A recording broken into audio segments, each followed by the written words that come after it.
The F-Ball digital hygrometer allows you to accurately determine the percentage relative humidity levels of a subfloor. Remove the hygrometer in its insulating box from the package. Apply the butyl tape around all four edges of the hygrometer insulating box to make an airtight seal. Secure the box to the subfloor.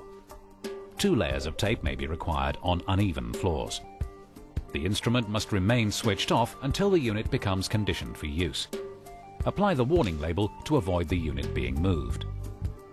Repeat this process across the floor as necessary.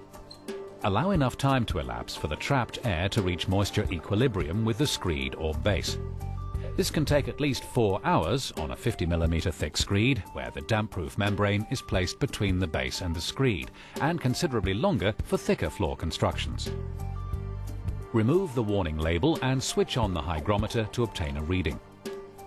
Equilibrium can be assumed when either 2 consecutive readings taken at 4-hourly intervals show no change, or if the instrument is left in position overnight. Take the remedial action indicated by the reading.